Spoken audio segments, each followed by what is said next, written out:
Morning, tubers, family and friends.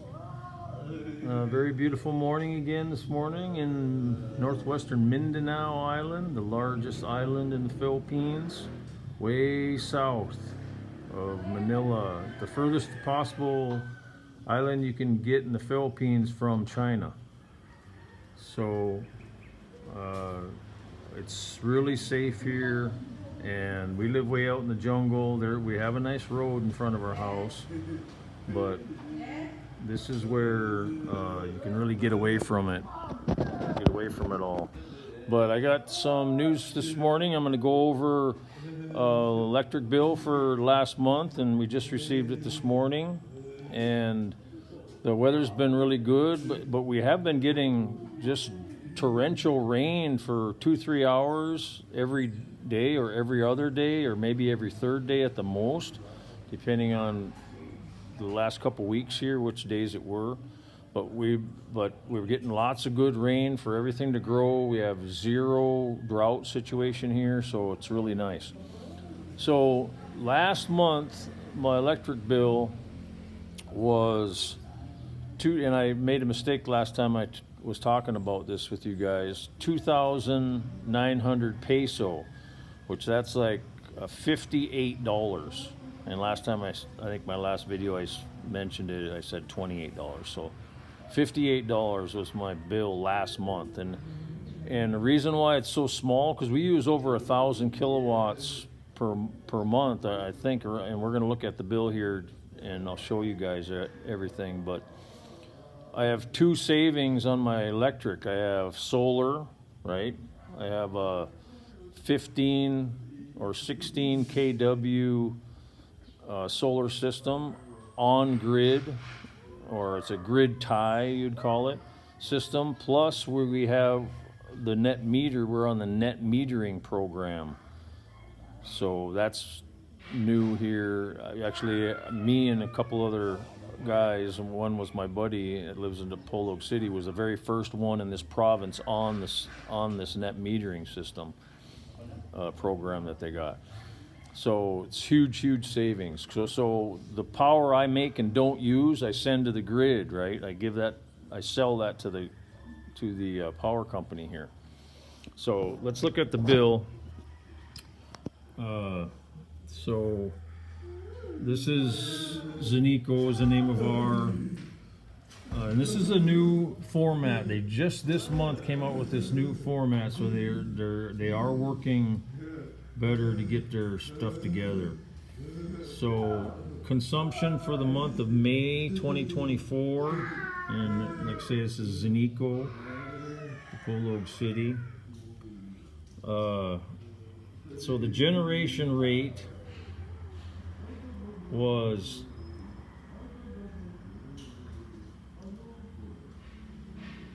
$6.5. Wow, that doesn't seem even right. I know it's higher than that. Yeah, I don't know. Hun? Lizelle, can I have the other last month's electric bill? I need to compare here. I'm almost positive it's higher, way higher than that. But we'll see here. These are all your charges.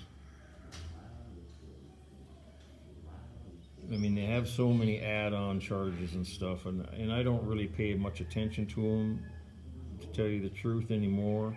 I mean, there's so many things that they charge you on. It's just craziness. But the total bill, 1,288 pesos.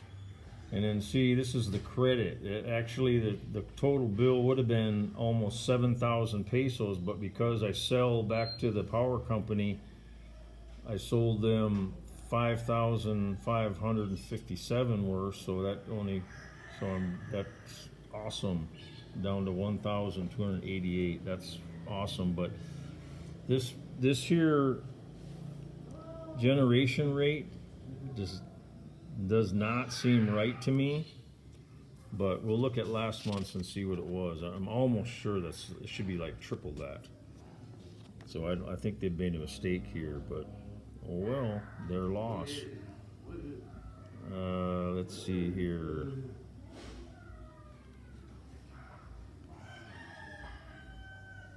They said we imported, so we used off the grid almost 600 kilowatt hours, and we exported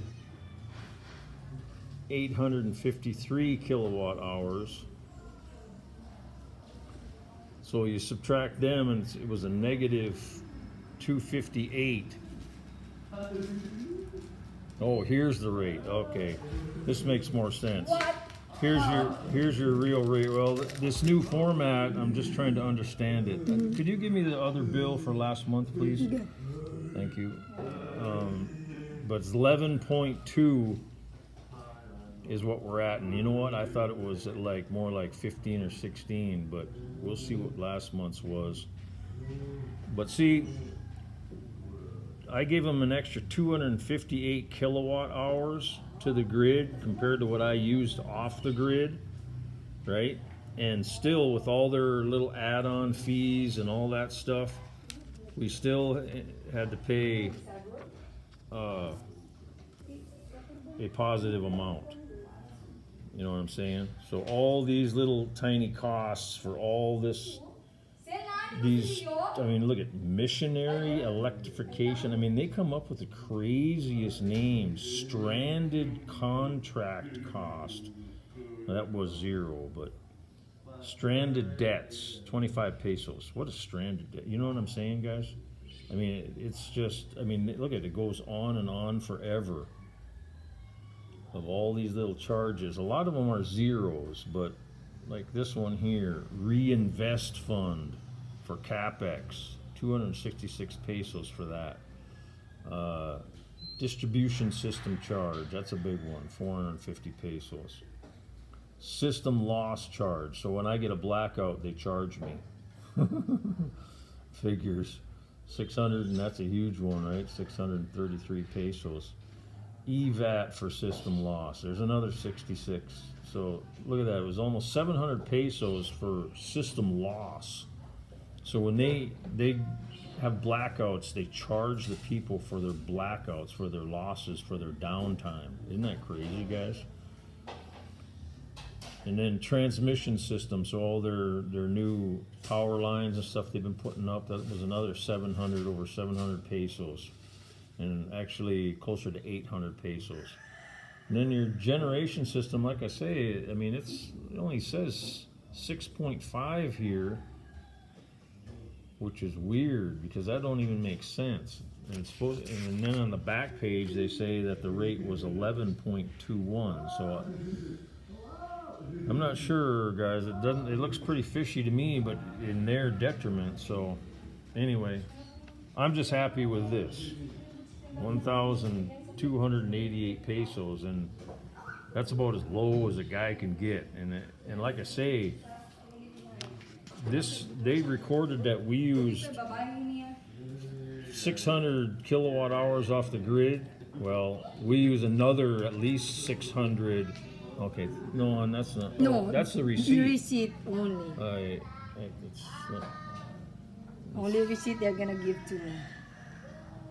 Yeah, I think it tells well, there. it's really hard to read this. I wish I really need the bill, but And it's so big in your camera, so you can see it. 782 kilowatt hours used last month,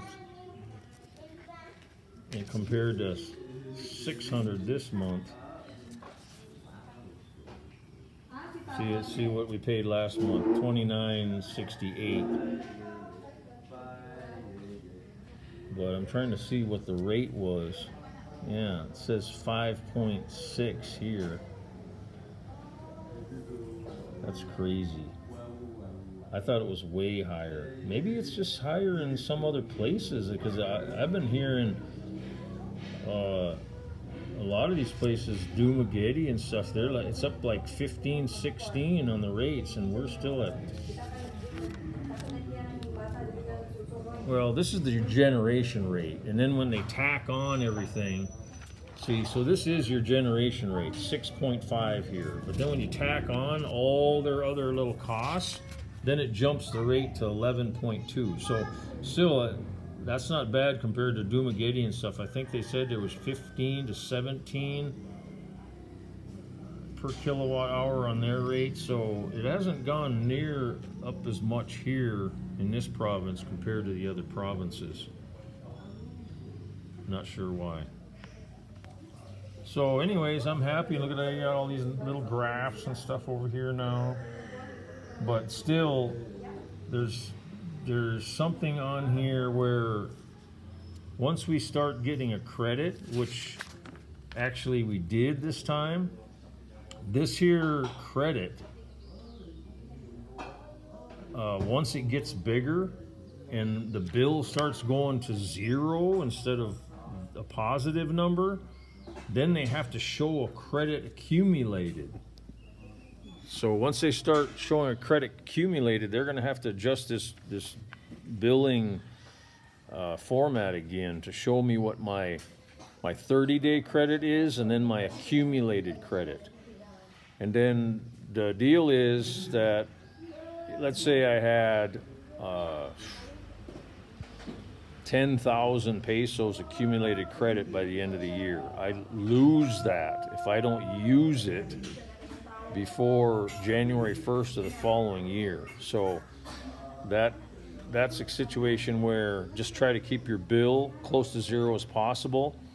And then if you do start getting a credit, you know, you have to put up extra Christmas lights or something, you know, at the end of the year to get rid of that extra power. Or I'll run my pool pumps longer or at night or something like that, right? So anyways, that's what the deal is with your power usage for this month. I'm really happy about that. That's awesome. You know, I cut my bill more than 50% of what it was last month. 3,000 last month and 1,300 this month. That's awesome, man.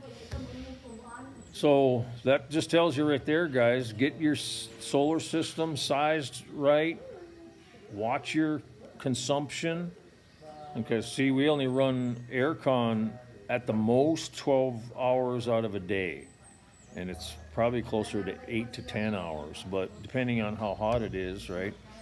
Sometimes we'll run the aircon until 2 a.m. in the morning, sometimes only till midnight. It all depends on how hot it got that day, guys. So anyways, I love it. I mean, it's great. Yeah, I had to invest 700,000 pesos in my my solar system, which was what is that, like 13,000 US dollars? But that's with a 15 or 16 kW system.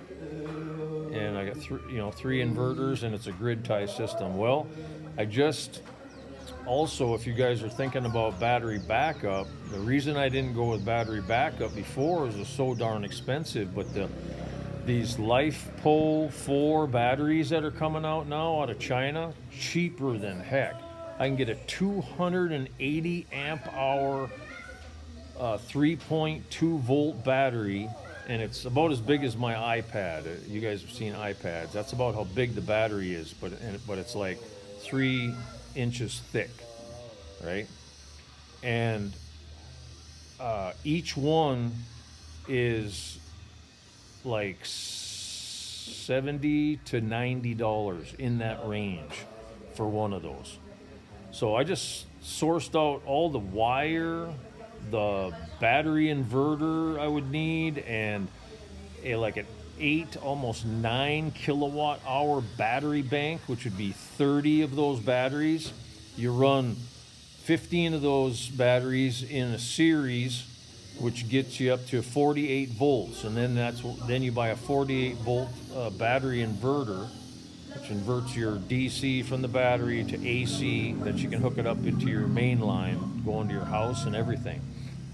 Then I'll buy another 15 of those batteries and run it in parallel, which will jump my battery bank from a 4 kilowatt hour battery bank to an 8. So 8 kilowatts. I mean, I can run for days on that, and then and I can charge my batteries 3 or 4 different ways. I can charge it from solar, which I just add maybe 6 or 8 more panels, or I can use my existing panels, but I'd have to do a lot of rewiring and stuff to do that. And I probably, panels are so cheap right now. I can get a 500 watt, almost a 500 watt panel for 1,000 pesos. That's $20. That's crazy, guys. I mean, that's how cheap solar is right now, guys. You're a fool not to go with solar. It's unbelievable. So I can recharge my batteries from solar or plug it into the grid. So during the daytime, if my battery's low, I can just turn on the switch so the grid or the power I'm making with my solar panels will recharge my batteries. Or a generator, I can hook it where I can have my generator charge my batteries. Or you can also have a connection there where you can run a vehicle, for the alternator on the vehicle to charge your batteries. I mean, that would be, I probably won't ever do that, but on a smaller bank, it would work in a pinch, right? But then your vehicle running, you're burning gasoline or diesel. Well, when my generator's running, I'm burning diesel. And the only other generator is that I've seen now that I can buy here that I was looking for the last 5 years is a propane generator. And EcoFlow now makes a propane gasoline dual generator. And I wouldn't put a drop of gasoline in it, but I would hook it up to propane because I got lots of propane here, and propane you can store it for years. So propane generator would be sweet in a pinch, right? So that's the ticket, guys. Propane generator, solar. So that's just the way to go. So anyways, I just thought I'd share that with you guys. So I love you guys. Take care and God bless. That's it for today. Bye-bye.